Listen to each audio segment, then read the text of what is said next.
I understand the impulse to defend trans women. People dislike them or people are hypercritical of them. The particular reason why I didn't like Sophie was because of her participation in the villainization of Xander Hall with regards to this whole like 2 or 3 years ago, this like whole serum thing. Yeah, it's Sophie from Mars. Yes, I was upset about those things at the time, and so I was like, it was easy for me to just not talk about her or like watch her content or anything. And then, yeah, it turns out that allegedly she has been abusive toward other trans women. Let's go ahead and look at this. Sophie from Mars is a danger to other trans women. This was posted by Alice Avizandum. We are a group of trans women who have been harmed by Sophie.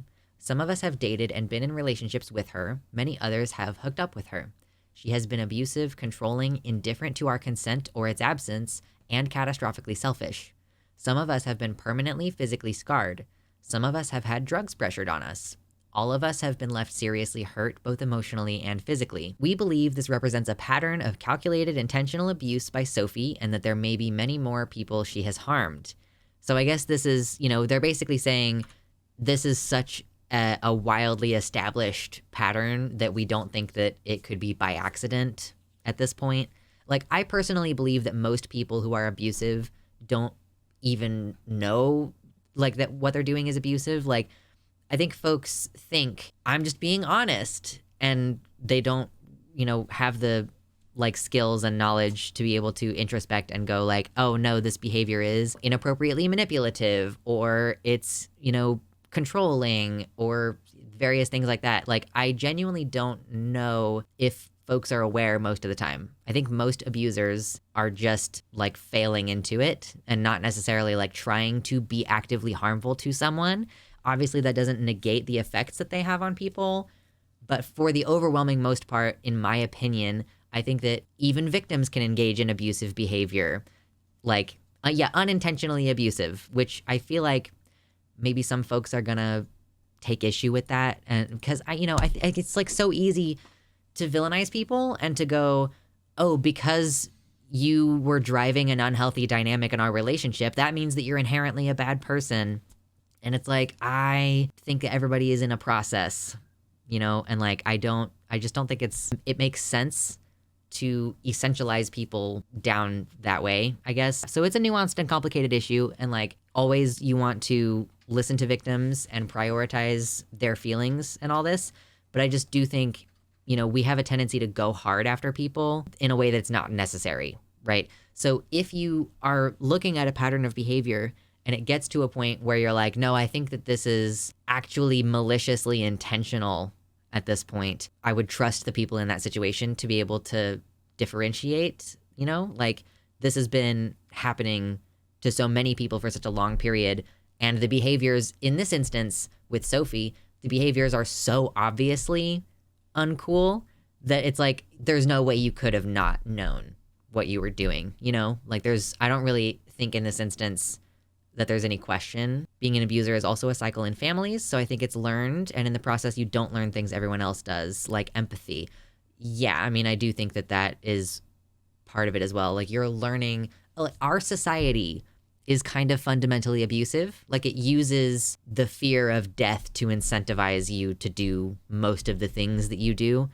Like, you do the money making, and you find a roommate, and you get a partner, and like, underneath all of those actions is like anxiety. And I think that, and like, also the fact that religion is so dominant, like Christianity in particular is so dominant in the United States, and that kind of inherently is a power dynamic that tends to replicate, like, if God were a person, we would be like, yeah, dude, he's an abusive, you should leave him. Like, that's not a good person for you to have around. But like, so yeah, I think that we do internalize and learn a lot of abusive behaviors and like are not aware.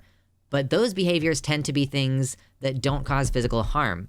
The kind of things that we can go, oh yeah, I didn't even realize that this particular way of phrasing this was manipulative. I wasn't trying to be manipulative. I was just trying to be honest. It's much easier to avoid thinking of yourself as doing harm if it's those kind of behaviors. But we'll see I don't think this has been limited to just that. In social psychology, we learned about 2 types of aggression: proactive, aggression as a means to an end, and reactive, which is aggression based on emotion where the harm is the point. Reactive aggression can be calculated and cool, but it is still an emotional thing. That's quite interesting. I used to say, I'm sorry if you felt like I hurt your feelings, but then I learned that that's not a good way to phrase an apology. Yeah, like people don't even realize the like small insidious ways in which we are like avoiding, like we are all avoiding accountability because it's uncomfortable to face the fact that you've done something wrong or hurt someone. And we will see that kind of behavior from all sorts of folks, the doubling down or the trying to dodge accountability thing or the trying to rebrand themselves thing. It's uncomfortable. So this letter continues, we are publicizing this because the Whisper Network was not enough to protect us. If Sophie had had a reputation for being unsafe, we either did not hear about it or we gave her the benefit of the doubt. We believe that for the safety of the community, she must be linked to concrete, tangible harms. Okay, so like basically in many instances like this, there's a whisper network, which refers to, people just looking out for each other. This used to be a thing in the atheist community as well before this like big feminist explosion happened, where folks would just say, hey, I would really recommend not finding yourself alone in an elevator with this person, like, various prominent men in that particular movement. And so this is a similar thing where if there was a whisper network of people who had been harmed by Sophie and like relying on that interpersonal, hey, nudge, that might not be a good idea for you to do, that was not sufficient for these people. And so they ended up in relationships with her, or even if they knew about like sketchy stuff she had done in the past, she like still managed to, they still tried to give her the benefit of the doubt. They continue, as trans women, we neither trust nor want the authorities to be involved in this case. An institutionally transphobic system of criminal justice has no business here. We would not wish it on our worst enemy, and it would make all of us less safe. We ask that everyone respect our wishes on this. I mean, that completely makes sense. If they were to try to do an investigation, it would require all of them to have much more close contact with the government that hates them actively. Like, I'm assuming that all of these women are in the UK because that's like Sophie has the Britain accent. She's done various events in the UK where she has spoken at protests and things. Like, I assume that all of these women are in the UK. And so I would not put any hope in the idea that the police would really help them at all. So they continue, whatever follows this and however Sophie chooses to respond, any process of accountability and who participates in it is an individual decision rather than a collective one. The other one thing we can confidently say we all share in feeling is that Sophie's actions must be known about so they can never happen again. I really admire when people go public about stuff like this because they're like, risking their reputation. And a large creator like Sophie has the power to try to discredit them. I really doubt that that's going to happen because I think that everybody is pretty readily willing to believe that Sophie has done these things. Sophie was very recently accused by a TERF of saying that she was going to wipe her hands on her dick when she actually said on her jeans, like her peen versus jeans. I have seen Sophie's tweet. Yes, I've seen it. We'll get around to it. But I want to continue reading this thread because this goes beyond just that statement and gets a little bit more detailed. So difficult to articulate what I want to say personally here. This is maybe a strange thing to say about a woman whose cigarette burns you are still healing from, but I can't make myself hate Sophie. I don't want to destroy her or her career, but there has to be a warning. After the day she gave me those burns, I spoke to her about it privately, and she was very contrite and insisted that it was just me and a one-time thing, and I felt a bit managed. And the second I pulled on that thread, I found how many times this pattern had worked itself out. So I guess she started talking to other people who knew Sophie and found out that this type of behavior has happened. And like, so I want to also say, some folks are saying, Alice is into BDSM stuff. So it could have been that the cigarette burn was like in a context that might have been consensual. Alice is not making it sound that way. She says, oh, she was very contrite and insisted it was just me and a one-time thing, which makes it sound like it was more the result of like an outburst or something. Like, I'm not entirely sure and I don't want to speculate too much, but it's just like a weird way to phrase that. So clearly, whatever was happening in the moment, Alice does not feel overall that it was a consensual BDSM thing. And like, burning someone with a cigarette is pretty fucked up because cigarettes are like designed to not go out. So, man, like that seems like it would be quite shite to experience.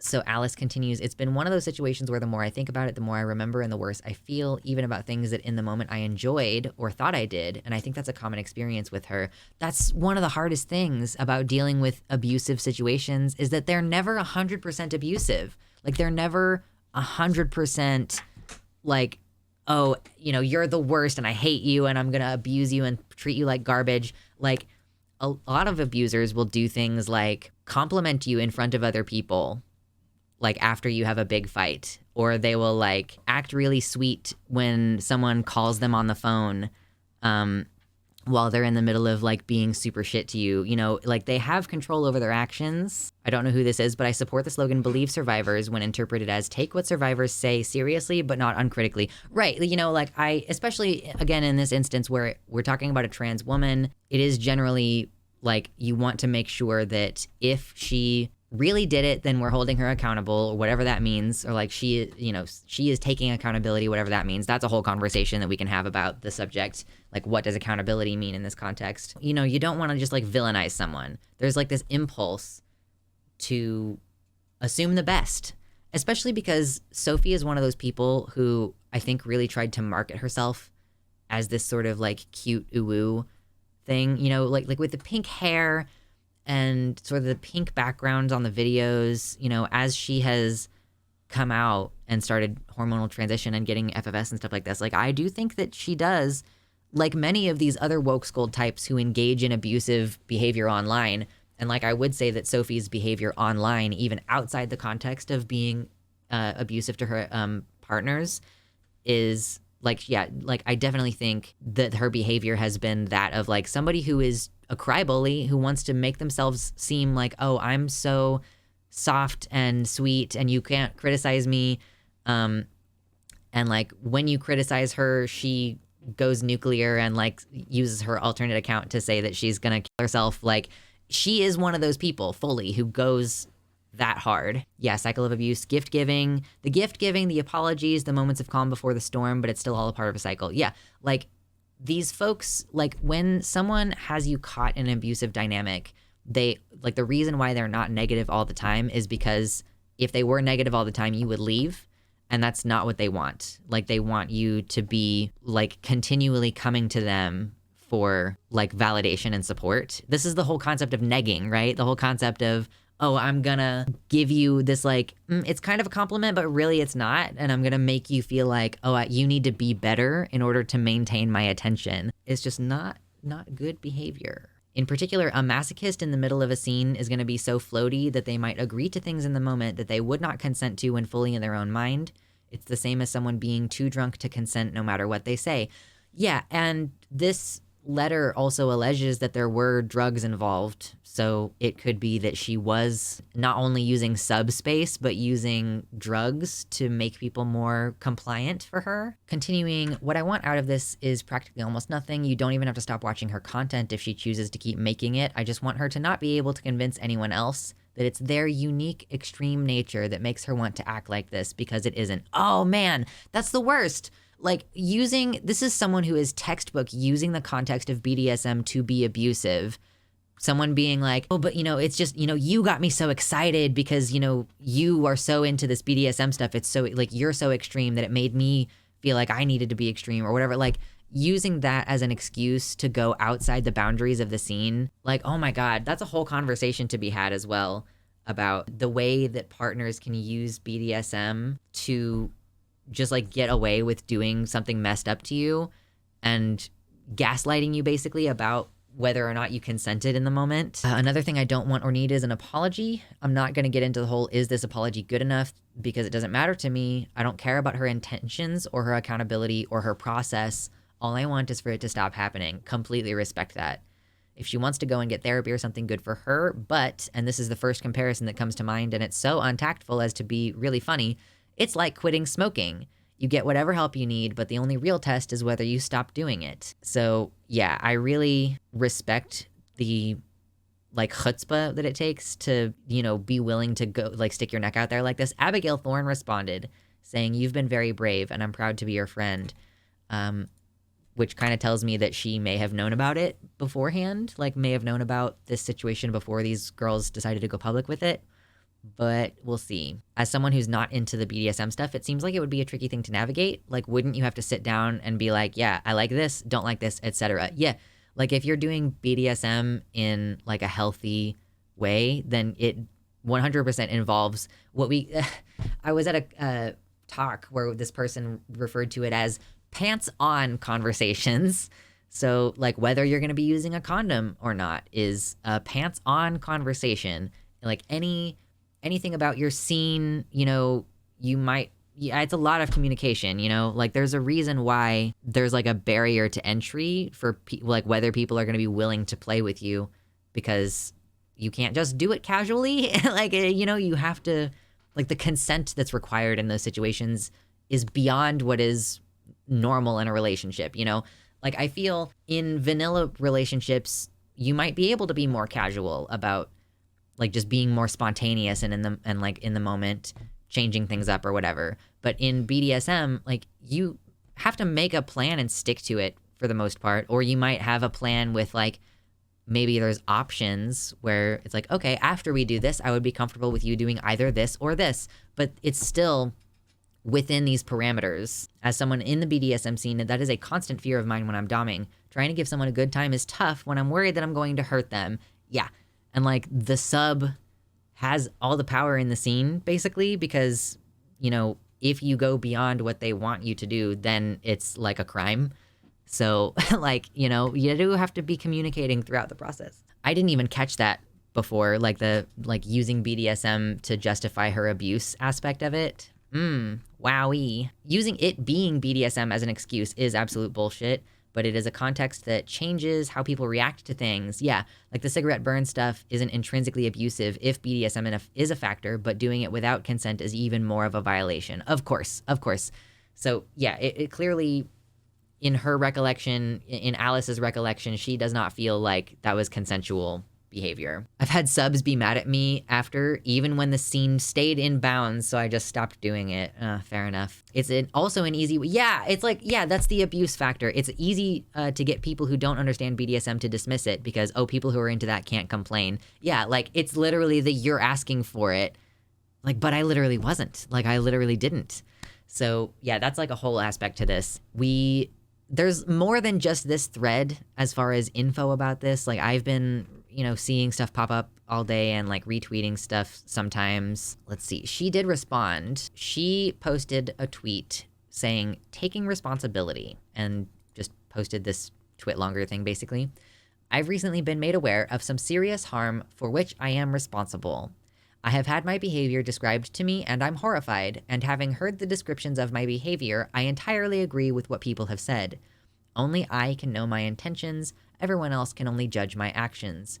Therefore, I'm going to do the only thing I can and focus entirely on changing in ways that make sure I never hurt anyone again. The kindness of people that you have hurt is an impossibly precious thing, and I don't intend to squander it. What the f*** does that mean? Is she saying that, like, it was kind of them to explain how horrible what I did was? Because, like, listen, there's no need for them to tell her before they posted that letter, right? But there's sort of an implication there, I guess, that she's saying, like, they were kind enough to describe to me my behavior so that I could reconcile with it, I guess, is like what she's trying to spin it as.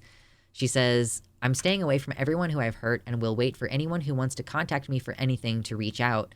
I am committed to engaging in any process of accountability that is wanted of me. Maybe it's kind because they didn't go to police. Fucking true. That might be, yeah. So is her saying my behavior, is that like she's distancing herself from her actions?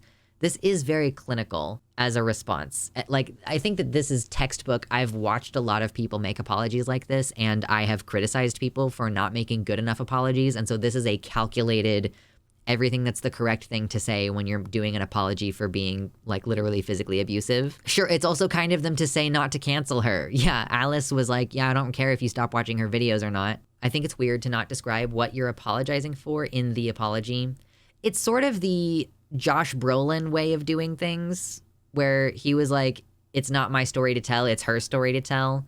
So that's how he dodges questions about the like domestic, like him hitting his wife allegedly thing. It does have PR vibes. That's what I'm saying. It's like it's a perfectly curated PR response in this situation. It says the process of accountability that is wanted of me translated to I'm only going to do something if someone tells me how to do it. Right. Like what does like yeah, so this is the question, right? What does accountability look like in a situation like this? You know, I have witnessed situations not exactly like this, but I've seen situations like this before where I have felt like the person took an appropriate amount of accountability, right? Like if there was, you know, if there were drugs involved, they were like, I have committed to going to AA now, and then fucking doing it. Like, okay, so I've seen this go down in a way where I think it went as well as it could have.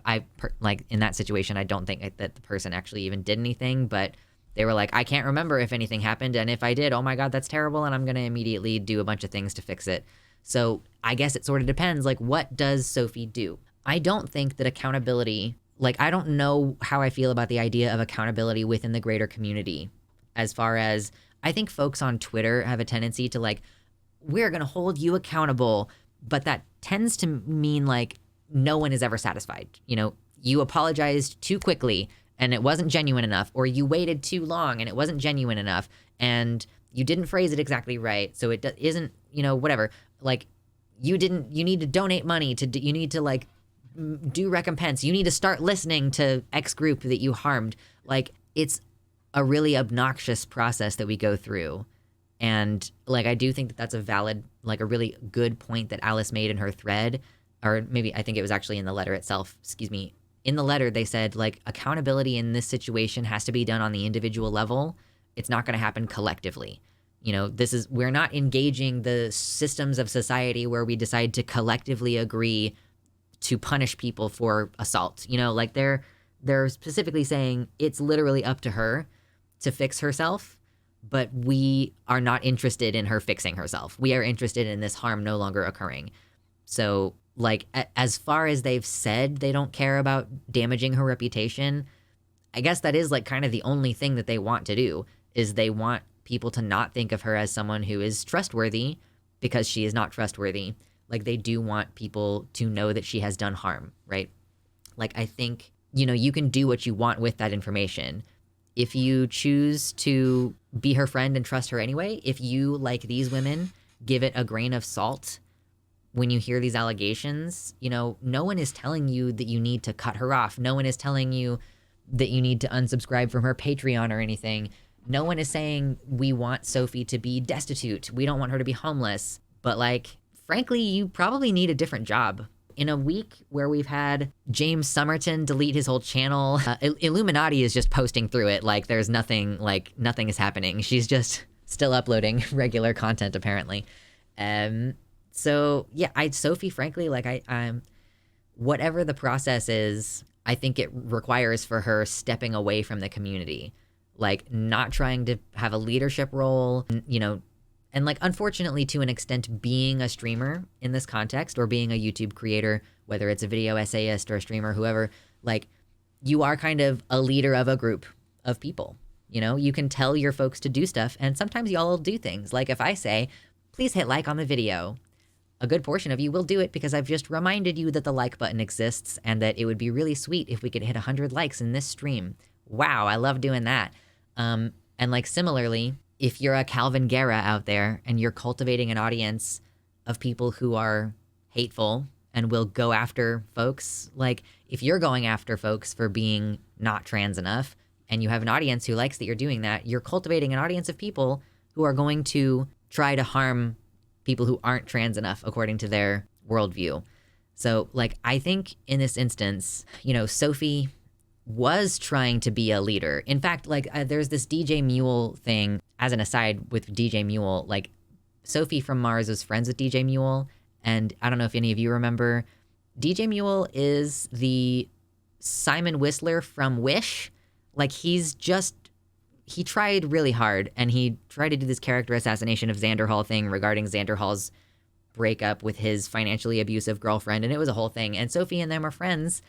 And there's this video I'd love to show you about from DJ. Okay, DJ Mule, take it away. It's not start over. Hold on. So talking about bad faith, This is bad faith in its entirety. While Xanahol is talking about this, his chat further adds to the narrative that Sophie is a monster, calling her a psycho amongst other bad faith arguments. Who is this Sophie? It's not the Sophie I know. The one that I've spent literal days with, who loves and cares about her friends. She loves and cares about her comrades so much and is desperate to get people to change the horrific world that we live in. I certainly wouldn't call her a psycho.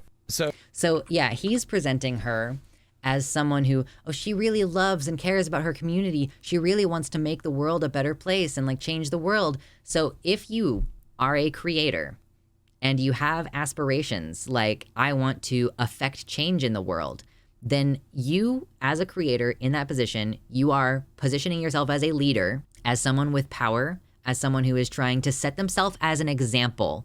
You're basically saying, I think that I'm right about these things, and I think that other people should do things the way that I do them. I think that other people should think the way that I think. And listen, everybody feels that way to some extent, I think. Lots of folks think, well, I'm right, and if only people did things the way I do them, then the world would be so much better. Like, oh, if only people drove the way that I drive, then there would be less traffic. Or like, oh, if only people communicated the way I communicate, oh, there wouldn't be any of these issues anymore if people only did it the way that I do it. Right? I think everybody kind of does that, right? Most people don't position themselves in a situation where they have influence over other people. You know, I agree that an abuser should not be platformed while this crisis is ongoing. I believe in supporting someone in the process of reforming, but IMO, that's only while they're in the process and with utter transparency. Right. We have to feel assured that you really are taking it seriously. She put out the apology too soon to have a clear plan for what she's supposed to do. Like, is she going to seek therapy that is kind of aware of the abuser dynamic? You know, like the way that you do therapy for someone who is having a hard time with that aspect of the dynamic is different than the kind of therapy you give to other people. And you have to be careful because abusers will go to therapy and then start using the therapy language like to manipulate you more. You know, like it is a danger that you have to be aware of. So like she didn't outline, I am going to, oh, they mentioned drugs in this, so I am going to go sober and like I am going to quit smoking cigarettes, or like nothing like that. No concrete promises, no concrete intentions for change. And like, again, you know, there is a question as to like, does she owe us that explanation? Does she owe us the detailed information? And it's like, no, she doesn't. But so long as she doesn't have a clear plan for how she is going to improve, she cannot be in a leadership position. Like, she just can't. We can't have her being the one who we are having speak at rallies representing our cause. Like, she cannot be in that position, at least for a while, after she can demonstrate that she is no longer the kind of person who engages in this dynamic. It undermines the cause otherwise. Yes, that's what I'm trying to say. Like, you know, it's like the whole thing with Aaron Green. You know, you can't just allow someone to continue being in a leadership role if they're clearly going to take advantage of that because they're not repentant about previous occasions in which they have taken advantage of that. That's the thing. It's like you have to be earnestly repentant and then try to make a big change. And she said she's going to, you know, and we'll see what happens. I'm not saying, you know, she's a bad person forever. I'm saying her actions from now, after her statement, are going to kind of determine like her future in the trans community, like on the whole, as well as within the leftist community of like people trying to make change. And it's wild to me that she is the kind of person who would just so eagerly come at other people. And I'll refer to Merrick on this one, who has made a scathing response to Sophie's tweet. Merrick says, TBH, I just like how sanctimonious and eager to tear down other people you've been for years. How comfortable lying and smearing people you've been for years. And you're like, yeah, of course it was projection and you are an abuser. It's actually so fucking boring and trite. Okay, first of all, I love Merrick. She's one of my favorites. I think Merrick was one of the folks that Sophie has been shitty to before. Like, there is something personal here, and Merrick does have a more in-depth thread, and we can look at that in a second. But yeah, like, it's these folks who, first of all, they present themselves as soft uwu, I can't do any harm. And then they proceed to like go after people for being morally impure, basically. Like, this is what I would describe as woke scolds, okay? And I know that folks don't like that term because Ben Shapiro came up with it. For me, it's describing the specific behavior of being like, I'm more woke than you, and I'm going to treat you like crap and excommunicate you from the group if you are not like up to date on all of the current terminology and everything, you know? And ultimately, in my opinion, what that ends up being is kind of more just a way of reinforcing a social group.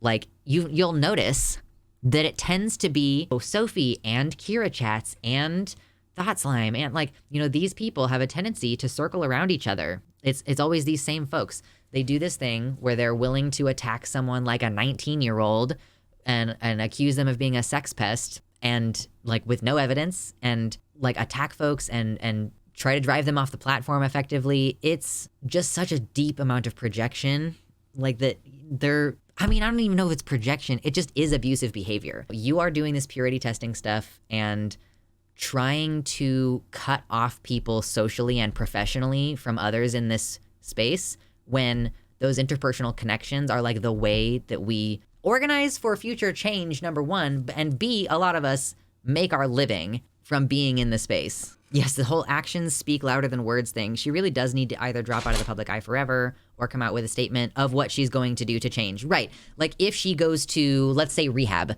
again, because drugs are a part of the problem. If she's like, I'm texting you from rehab, you know, like Keffels did. Keffels was like doing all this crazy shit. And she was like, this is because I've been on drugs and they're making me crazy, so I'm going to go to rehab. And then she fucking went to rehab. So like go to rehab and text from rehab that like, yo, I'm making some serious changes. It will remain to be seen whether she decides to go the route where she's going to actually take accountability. Again, I personally think she just needs to quietly get a job doing something else and go to therapy. What I am imagining she's going to do is she's going to rebrand in about a month. I'm calling it now. I'm going to call it now. She's going to rebrand in a month. Check me on that in January. Like, let me know in January what's going on. Gayfesh, as always, just on fire, saying, ooh, I didn't know that burning people with cigarettes was abuse until someone reminded me that I burned people with cigarettes.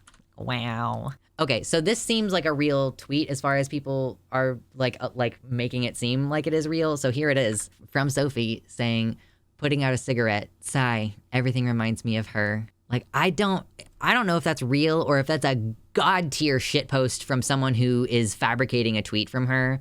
But if that's real, that's fucked up. It's gotta be fake. It's so funny. It's so funny if it's fake. Like, if it's real, it's really uncool. If it's fake, then that is a quick turnaround on a very funny joke. She didn't think about how this behavior is going to backlash upon all trans women. I mean, I think that the problem is that she didn't ever think that she was going to get caught. That's the thing about certain types of abuse dynamics is like they feel so confident that they have convinced their victims that they deserve it, that they are not worried about their behavior being discovered. I honestly think that is a real post from Sophie. I think I remember it. Listen, I don't know, and I'm not going to commit. I don't know if it's real. If it is, it's horrible. If it's not real, it's the funniest thing I've seen like all year, potentially. This is the problem, I think, because I think it's a real post, and I think she thought it was all consensual at the time, and because she's too oblivious of how awful she was as a dom, maybe, yeah. Merrick has posted a tweet thread saying, read the Sophie situation. If someone constantly has to put out the image that they're so moral and holier than thou, if they are smug and use social justice as a cudgel, if they participate in harassment campaigns and spreading rumors while appearing sanctimonious, that's a snake. I made peace with what was done to me regarding the lies, the rumors, the way genuine innocent ignorance on my part was used to paint me as a hateful extremist, the misogyny, trying to ruin my personal life, get me hurt IRL, etc. I have forgiven a lot, but I have not forgotten anything. Like, I didn't know all the details about this situation. Like, I don't know any of the details about what was going on between Merrick and Sophie in particular. So, okay, Merrick continues, I've watched this pattern play out so many times now over the years that this isn't surprising to me in any way, shape, or form. There's a problem of optimism mixed with naivete in leftist spaces that narcissists and abusers easily capitalize on and wield as a weapon. Right, like, I wonder sometimes, the kind of people who are fans of Sophie and who have defended her, and like I know some people in this chat have defended her, and I'm not trying to cast aspersions on you. I'm just saying in general, people who have rallied around Sophie after her shitty behavior, is it because those people are easily duped by her, again, her like, I'm a social justice person and I care about the community and like, you can trust me, believe in me. You know, those folks who are doing the genderqueer thing, are these people convinced by that? Or are a lot of these folks like more like rabidly okay with and excited by the kind of behavior that Sophie engages in that is abusive? You know, like how many of these people are fans of her because of her abusive behavior is like a question that I find myself asking. Like how many people who allege to be like, who want allegedly a better future and they want trans people to have freedoms and they want, you know, luxury gay space communism or whatever, like how many of those people are actually just fucking Sophies or wanna be Sophies essentially? To be clear, I've been a fan of Sophie, but I absolutely don't defend this behavior from her. I was a fan of her other content, not the targeted going after people stuff. Yeah, I enjoyed, she had an episode about BPD at one point that I enjoyed, and her partner wrote an episode about abortion and BoJack Horseman that I thought was so great. I loved that episode. Frankly, yeah, the one video of Sophie from Mars that I've watched more than once is a video in which she is not basically in it at all. Anyway, so like, yeah, I wonder sometimes this, you know, how excited people get when one of their favorite woke scold creators is going on a witch hunt. Like, I don't know where that behavior comes from. And it makes me think like, I am not sure if these are the kind of people that we can be in these spaces with. There's a problem of how do we make sure that we're actually all on the same page? Are we on the same page with someone who alleges to be on board with like fighting climate change and making like society more equal and all this? Like, are we really aligned with those people if this is what they're like privately? Or are we really aligned with those people? You know, even the canceling behavior, like, are we aligned with those people who are trying to socially harm others? I have decided a long time ago that Sophie is not someone I want in my movement. Like, I don't want to be in a movement that has Sophie in it. I agree with Vosh on this one. Liberals are more effective to work with than a lot of the online left. Listen, I don't think that that's a problem between liberals and leftists. I just think that that's a problem between like online versus offline activism. But yeah, so Starstone says, I don't like any abusive behavior, but I think in the past I hand waved when she went after others because she was just against people that I felt were toxic or just made me uncomfortable in one way or another. I do think that that is the thing that a lot of people fall into. They might not recognize that the fact of the behavior, the fact that you're whipping up like sentiment against someone, that you have an audience who will listen to you. Like, even if you tell people, oh, you know, the last thing I want is for anyone to go say anything to this person, blah, blah, blah. But like, if you speak vitriolically about someone, if you cast them as a villain, if you make it seem like all of their actions are malicious and intentional, like some amount of your audience is going to be like, well, that's a shitty person. And then they're like, that's going to spread. They're going to continue to like, then they're going to tell other people and it spreads. It's like, oh, I told 100 people that Sophie from Mars is an abuser. And then all of you 100 people who are here, you're going to tell someone else. You know, you're going to see someone posting positively about Sophie and you're going to be like, I regret to inform you that she's an abuser. Like, it continues and it's exponential. So yeah, if you are in a position of power as a creator, you have to be careful with who you target. She thought it was appropriate to like sex pest the whole Xander Hall situation, and he was like younger than her and like had just come out of a vulnerable situation. It's like, that's the thing that I find so irritating. I only knew her from a vid with Abigail Thorne in it. Yeah, I know. That's one of the hard things about doing any kind of collaborative content is like the idea that one of these people might be terrible and then you'll be implicated because you did some kind of work with them at some point. I prefer creators who keep criticism to the specific modifiable behaviors instead of sweeping statements from the get-go. Yeah. She's got a video where she spoke about a lot of jobs that she'd had after uni and before going full-time on YouTube, so she's certainly not super young. Yeah, I have it in my head that she's like more or less the same age as me. She might not be. But like, I just, you know, I don't think that the behavior is acceptable. the online bullying and the us versus them shit, and like the I'm going to use the most exaggerated terminology possible to describe your behavior so that, like, frankly, the way that these kind of people do things when they're like crying that they're the victim, they're doing the whole cry bully thing, is like they will describe your behavior in the worst way possible so that they can justify literally any retaliatory action against you. This is what abusers do to justify them abusing you, is they try to twist it around and make it seem like you're the aggressor. I remember Abby famously wouldn't collaborate with anyone for a long time after being burned by someone who I think was Peter Coffin. Yeah, and like, imagine, you know, she was friends with Sophie, I think. Like, they, at least, like, they were in the same circles trying to do the same kind of activism. You know, they are both in a country where they do not have access to healthcare. Like, they are being actively prevented from having access to affordable healthcare with regarding their transition. You know, these 17-year-long wait lists and everything. So there is like a tight relationship that I think forms when you are experiencing that level of oppression. So yes, they have these relationships and, you know, they are in each other's videos a little bit. You think that this person's a good person, and then you find out that they've been like horrible to people. But I, you know, again, do I kind of think less of Abby for continuing to be friends with Sophie after the whole Xander Hall thing? A little bit, but I understand, again, that like forged through fire kind of like relationship that forms when you're being oppressed to the degree that the UK does. And it seems like after genuine harm has been demonstrated outside the realm of the just blatantly abusive online behavior, you know, at least Abby is like, you know, I recognize this is not cool, and she supported Alice by responding to her tweet. Okay, I need to go back to Merrick. Oh, she continues saying, I know a lot of your favorite leftist creators, both streamers and video essayists, and let me tell you something, they are fucking flawed people. Some of them are very much not good people either. It drives me crazy to see creators venerated so much. A lot of you need to wisen up.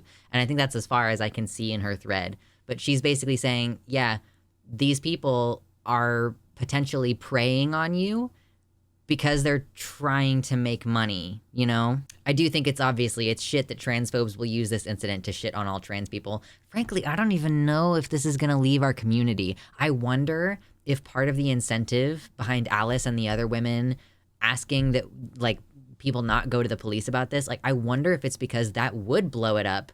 Like, maybe the optics, that's so fucked, like, that they can't seek, obviously they don't want to seek institutional, you know, retribution, because probably they're leftists who are against institutional retribution. But even still, like, they run the risk of inflaming and worsening the situation in the UK. And, like, you know, just calling back to the fact that, like, Sophie was in a transphobic incident at a bar. Like, some turf, you know, there were no paper towels in the bathroom, and they were washing their hands, and Sophie was like, oh, I'll just wipe my hands off on my jeans. And the cisgender turf thought that she said peen, or maybe she didn't even really think that she said peen. Maybe she just made some shit up. But that was Sophie. And so there is a possibility that if Sophie gets arrested, let's say, for assaulting another trans woman, because there's like this physical evidence of cigarette burns, like, that's like, oh, that's going to inflame a lot of TERFs in that area who might go, hey, I knew that she in particular was a predator and was harmful, and then they're going to extrapolate that out to the whole rest of the trans community. So yeah, trans women, particularly in places like the UK, can't seek justice against other trans women, because then, yeah, it will make things worse for them. Like, then they have to be dealing with increased hostility and scrutiny in their lives, and not even accounting the fact that they also have to submit themselves to like being looked at by medical staff who might not gender them correctly, like submitting themselves to rape kits or like whatever. I don't know that there was rape in this instance, but I'm just saying, like, generally, if a trans woman harms another trans woman, they have to submit themselves to all of these like this testing to make sure like what actually happened. Oh, we need to get pictures of your bruises and all this. Like, that in and of itself is a dissuading factor. But then additionally, you know, obviously they don't want to experience heightened transphobia, where like victims of violence are then treated like perpetrators. which happens to so many trans women. I could almost certainly see this making its way to some online website and then the UK rags picking it up. They are ferocious. So yeah, I mean, honestly, the more low-key this news stays, the better it is for trans women, particularly in the UK. Like, it's better if this stays within the realm of like, okay, now all of the trans women in the UK who might have wanted to date Sophie will know better than to do that, right? But it's like, how do you keep that contained? How do you make sure this message makes it to enough trans women that they will know better than to trust her, versus like it not getting out to a broader media audience and then confirming all of these transphobic rhetoric, all of this transphobic rhetoric, I should say. Transphobes don't even need real things to shit on trans people. It's the people who aren't sure how they feel about trans people who are going to be swayed by things like this. Of course, yeah, transphobes don't need a trans woman to actually do something harmful. They'll just make shit up. They'll misrepresent facts. They will obfuscate information in order to spin it in a way that makes them look correct. You know, it's just, they're going to be dedicatedly transphobic no matter what the science says, no matter what the statistics say. And it's people who are like, oh, you know, I'm not sure. It seems like they're not harmful. Like every single trans woman who ends up on the news for doing something fucked up or like creepy or like sexually weird, it's a poor reflection on everybody. It doesn't matter that that's like a vanishingly small percentage. I'm already seeing it get caught by other outlets when I searched for Sophie from Mars stuff on Twitter. That's a bummer.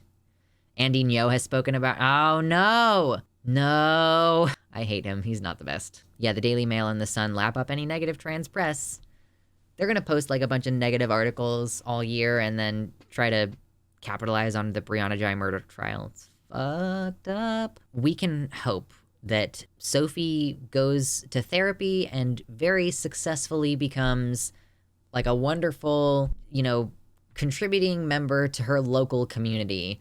And it's like, is she still with the same person who did the abortion video? She had a partner who did the video talking about abortion on her channel, and I don't know if she's still with that person. I thought that she was. It's mad because the majority of people are pro or neutral towards trans people, but you'd never know it based on the media. Similar thing here in the US. Like, you wouldn't know it based on all the laws they're trying to pass, that these are wildly unpopular. What's annoying? Oh my God, true. What's annoying is that the math doesn't even work in their favor here. One trans woman has abused 5 other trans women. So by their standards of looking at anecdotes based on this incident, trans women are 5 times more likely to be victims than abusers, but they ignore the victims. Yeah. Or they say, oh, you really wanted it, or you deserved it because you're a sex freak. Like, it's shameless. That was Nat. They are still together. They were in a stream together as recently as a few days ago.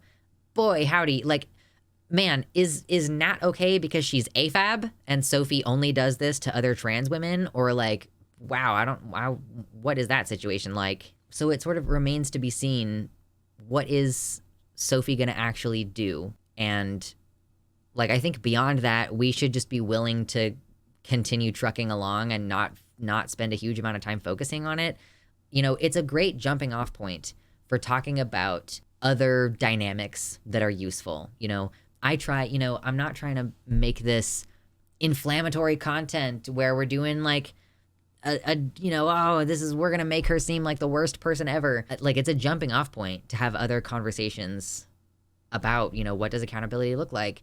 How do we protect ourselves in BDSM situations? If anything, they're just gonna say trans women are 5 times more abusive. God, it's a loss for the movement in trans UK also, like, because Sophie was the type of person who decided to, this is the other thing about like abusive people that you have to watch out for, is like, they seek to put themselves in leadership positions. It's not just, you know, they end up in leadership positions. They want to be influential. They want to have people listen to them. And like, yes, I do that too. Right? You know, I'm just going to admit it. I'm not saying that I'm a narcissist or that anybody else is inherently a narcissist because they think that their ideas are good. And if you only did what I say, then you will do it the right way. But like, it is worth examining, like, who are the types of people who put themselves in these positions, who want to be speaking at the rally? You know, who are the folks who want to be the figurehead of the movement? Like, she was doing something good for her community because she was speaking out against the horrendous discrimination that the NHS is forcing on all trans people in her country. You know, like, that's fucked up. And it's good that she was there speaking against it. And it's like too bad that you have someone who, you know, I mean, I don't really think she was making any difference. Like, if we're being honest, the UK press did not talk about that at all. They had a huge die-in, like a huge protest, and the UK media just didn't cover it. Nothing changed. Nothing is better. So it's not like she actually made an impact or anything. But, you know, her heart was, I guess, in the right place.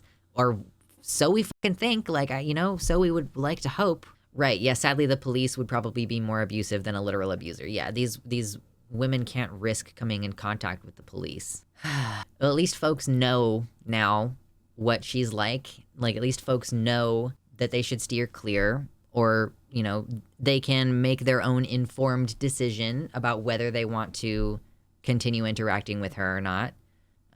Someone asked earlier, you know, do you stop being friends with someone who does something messed up? You know, it sort of depends on, like, what it is that they've done. Like, am I going to continue to be friends with someone who is trying to, like, do character assassination on other people online? I feel like that reflects badly on me. Like, I don't, like, that's a self-centered way to look at it. But if I were friends with someone who was doing just the public behaviors that Sophie has done, like, I would be embarrassed. There's a reason why I say, like, I don't want to be in a movement with these people, is because I don't want it to seem like I tacitly approve of this, like, I'm going to cancel you, or, like, I'm going to attack a 19-year-old, you know, like, going after Merrick. Like, I don't even know the details of what happened with Merrick, but Sophie has antagonized her directly, and I usually consider that a red flag. When people go after Merrick and Doe, I consider that red flag behavior. I'm like, I don't want to know you. You seem like a bad person. So it's good that Alice spoke out. You know, at least people can move with knowledge and be cautious if they want. And maybe we can hope that this is, like, the turnaround that Sophie needs to make. Let's hope that she makes a nice big change, like she said she was going to. Drink some water. I've ended friendships that outed another friend as having been abused. Trust is essential for me to keep a friendship. Yeah. If someone is willing to do that social ostracization shit to someone else, they're willing to do it to me. That's why I'm not friends with fucking SJWs anymore. Like, the kind of people who do this, like the woke scold tenderqueer SJW behavior. There's a reason I don't associate with any of those people. And frankly, like, I'll admit, that's a little bit of my fear of abandonment, like, controlling how I interact with other folks. But I'm not gonna be friends with someone who I have to worry about attacking me publicly and, like, trying to cut off my relationships with other people in the space by telling them how I'm so terrible. Like, that's, like, I do not want to be affiliated with you people. Fear of rejection and abandonment is the worst. Yeah, my fear of abandonment is kind of like my most intense problem. Like, it's like the thing that is going to take a probably lot more therapy to work on. But, you know, we're working on it. We're trying to be healthy. We're trying to be good. It's funny because you were called one. Yeah, like, listen, when I shit talk SJWs, I want to be clear that I was in the first wave of people who were being called that and who decided to start claiming it for ourselves. Like, literally, when the term SJW became into existence and started being used as an insult, I was there and I was one of them. It has expanded into this, you know, purity testing. It's not just about being a progressive person. Like I say, there's a lot of social clique dynamics now where it is more about, oh, we're all perfect and good and you're bad. And it is these type of people. It is people like Sophie who are the ones driving that dynamic. I'm curious if obsession with moral purity is coming from a place of unaddressed trauma. I don't know what exactly it is. Like, the obsession with moral purity coming from a place of unaddressed trauma. Possibly, like, the idea that, you know, you have to be exactly like me or exactly aligned to my values or I don't trust you. Like, maybe there's somewhere, like, maybe there's trauma in that. And, you know, folks like Sophie are obviously in a traumatic situation. And, like, I don't know. I've gotten the impression from when Sophie talked about their BPD, the borderline personality disorder, in their video about it, it kind of gave me the impression, I get the impression that they're kind of like the problem in every situation. I know a trans woman with BPD who is like a serial cheater, or at least has been. And these people are like they act as though like their problems are, it seems like these type of people really blame their actions on their disorder.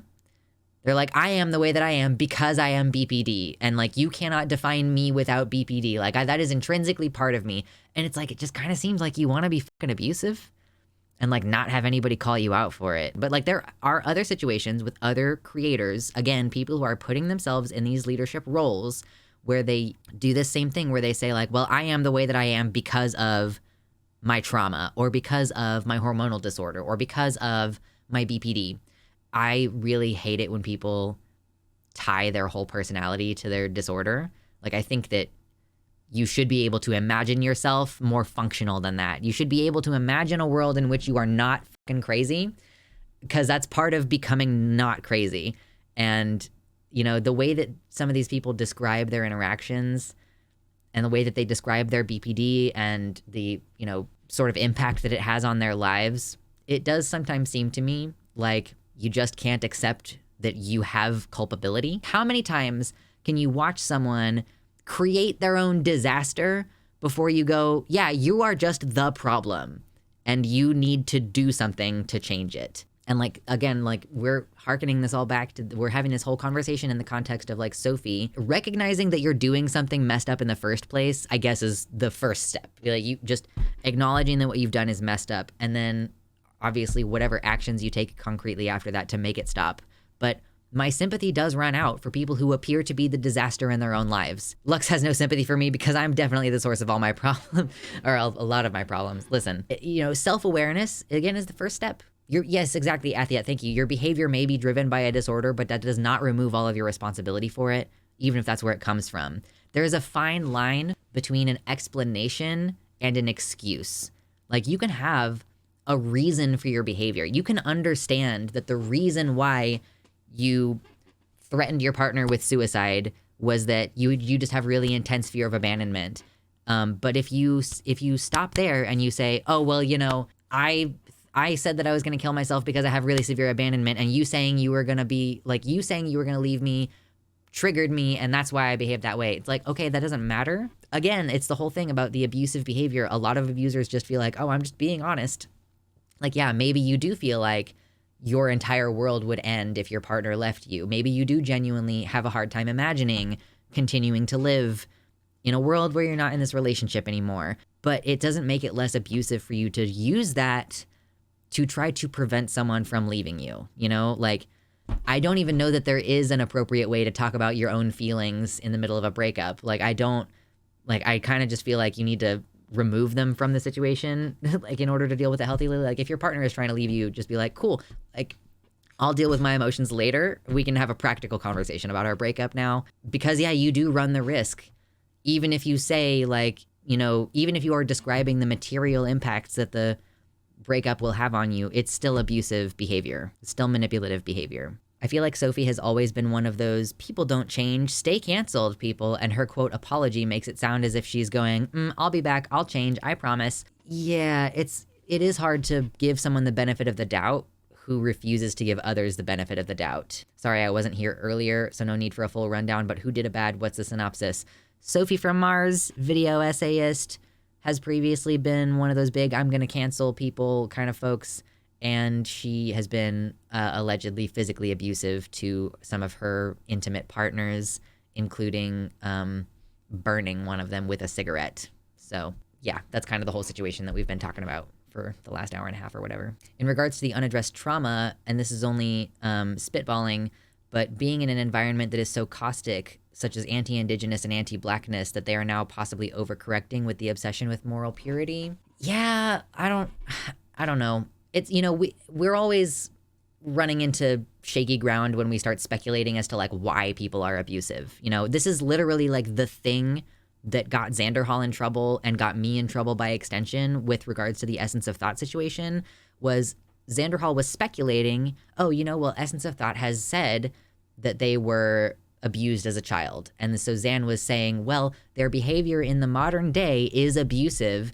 Perhaps they are abusive because they were abused when they were younger. That's a problematic take, okay? We've just, like, even during the stream when that discussion was happening, I was like, that's not the right way to put that, bro. Like, and I was encouraging him to clarify his statements and like make more sense than he was making. So yeah, most of the time, victims do not become perpetrators, right? So maybe some people who are victimized do, they learn that behavior and then they perpetuate it because they don't know any better, right? But the overwhelming majority of the time, people who are abused feel bad about the abuse. And so they understand because of how they feel that they should not do those things to other people, that they would not want to inflict that on other people. So I personally don't want to head down that route where we're talking about the potential of, maybe Sophie was abused and that's why she is the way she is. Maybe she just doesn't know that what she's doing is bad. Like maybe, but again, I feel like there's, I don't know, maybe like a diagnosable empathy problem with specifically those very few, that minority of victims who become perpetrators. I said this on Twitter, but the situations with We're in Hell and now Sophie makes you wonder what other shit goes down behind closed doors with that circle of the online left. Yeah, We're in Hell, I didn't really talk about that situation in detail because I think that the victim was basically like, I don't want people to keep talking about this. And I don't know We're in Hell. Like, I don't follow his content. Maybe I've been on a group call with him on like the surfs before years ago, but I don't think I've ever really talked to him. And yeah, there was a whole situation where his partner claimed that he had been abusive emotionally and then also was like taking advantage of her when she was after she had taken her sleeping medication. And I didn't really talk about it that much, but We're in Hell, I think, is in that same sort of circle of Sophie and these folks who, We're in Hell is doing just fine. He just had a video that did like better than most of any of his videos. The lady who he harmed had just tweeted about it again and going, me coming out about him having assaulted me did nothing to harm him. He is still making money in this space on this account, where I called him by name my abuser. To clarify, I wasn't spitballing in the Sophie situation, just about a possible reason as to how someone could come to obsessing with purity politic. Yeah, well, in generally speaking, the types of SJWs who aren't abusive, who are engaging in this sort of purity politic stuff, it may be the case that they're traumatized from being misgendered every day in their real life. So maybe it's really important to them to have, morally pure, only other trans people around them who 100% of the time ask for your pronouns and never guess. There could be reasons why people want to protect themselves and limit who they come in contact with. We live in a bigoted society. And, I'm sure a lot of us have had experiences where we get to know someone who seems nice, and then we find out that they have some horrible belief. And maybe they even have a belief directed at us and they don't know it because they don't know that we're trans or whatever. So, like the messed up thing is that one of the people that the person who called out We're in Hell initially confided in was Sophie, apparently. Ooh. Yeah, even if you have PTSD, if you have an outburst, like, even if it makes sense in the context of your particular triggers for your PTSD, yeah, it is still your mistake. You still have to take accountability and apologize to the best of your ability. And listen, accountability is hard. It's always hard to admit that you've done something messed up, particularly if you are like, oh, I was out of control and I don't feel like that even really represents me, which can happen sometimes in these situations, being triggered and feeling like you're out of control and like being reactive at people in a way that you don't mean to be, like being emotional in ways that even you find to be unexpected. Like, it's a hard thing to be dealing with. And it's hard for your partners and your friends and your family to deal with if you don't have a lock on it. And it would, it's good for them to be understanding. That doesn't mean that that they're going to absolve you of accountability if you say something harmful or if you do something harmful.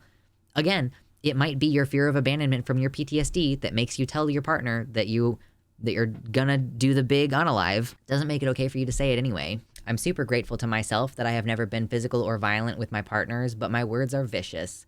IDK people need to own mistakes and make what amends can be made. I'm glad that you are at least self-aware about that.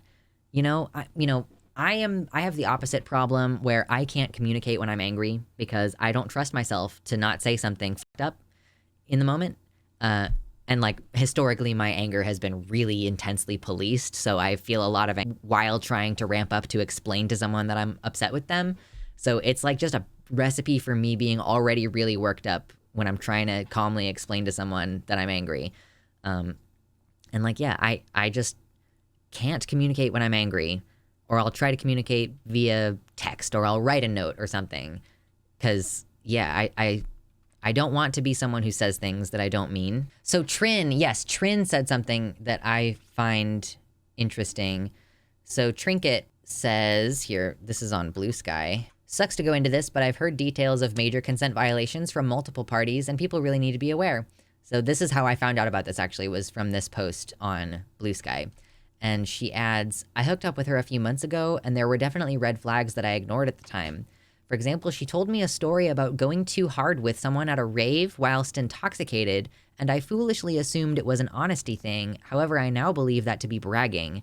It was supposed to be funny, I think. So like she like, I don't know what going too hard means exactly, but I'm assuming she's referring to like a sexual encounter where like she did something that was maybe like a violation, or like, I don't know what too hard means, but Trinket is basically giving us a little bit of an insight into how Sophie describes her own behavior and like how she tells the story and like, you know, how she frames herself. Like Trinket is in retrospect going, I don't know what she like was trying to say. I assumed that she was trying to be honest about her having done something regrettable, but it seemed actually in retrospect that maybe it was supposed to be funny.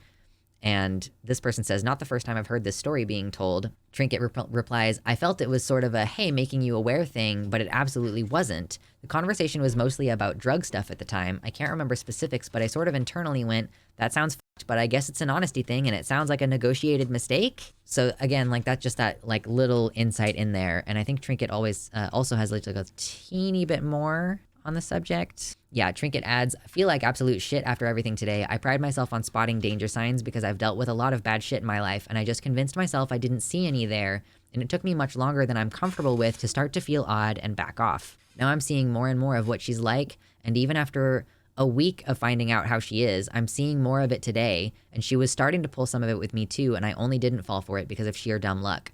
I'm trying not to beat myself up, and yeah, I'm better armed for it next time, but I still feel a bit sick. This is the thing. This is like the dynamic that gets created that's so, like, it's the lasting emotional and psychological harm from a situation like this that ends up hurting so badly. It's not even just, oh, I physically have a scar because this person burned me. It's like, I didn't trust myself, or like, what is wrong with my intuition that I didn't notice this beforehand? Like, why did I allow myself to be in this situation? I think Trinket says that she hooked up with Sophie at some point. So, like, I guess Sophie was weird with her, but not necessarily abusive. Maybe this story about going too hard with someone at a rave was trying to test Trinket to see how she would respond. This is why I'm scared of being drunk or high, scared that intrusive thoughts can become harmful actions. I don't think that, you know, getting drunk or high is going to change anything about who you are as a person. I really do think that, again, abusive people will use the cover of, oh, I was just drunk, as like an excuse to be shitty. Like, I know someone who divorced a year or two ago, and that was a common thing in their marriage, was basically the husband being like, oh, well, you know, it doesn't really matter because I was drinking, or like, oh, I didn't mean to say that because I was drinking. And it's like, abusive people are going to say abusive shit to you, and then they're going to come up with whatever excuse they need to. They're going to say, oh, it's because I was drunk, or, you know, it's because you make me so crazy. You know, like, they're going to come up with anything, some way to make it not their fault, whether it's the drugs or the alcohol, or, you know, you did something to me to make me be like this. Like, it is always just them trying to dodge acknowledgement that they are personally responsible for the way that they treat you. A lot of this is why I try to say this is an explanation, not an excuse if I do a little bad. Like, here is why it happened. It's still my fault. I will work to make sure I will work out how to avoid doing this in the future. Yeah. And then from there, it's like you just have to change the behavior. Like, ultimately, no matter what you say in the moment, if you harm someone, whatever you say in the moment is probably not going to make anything better.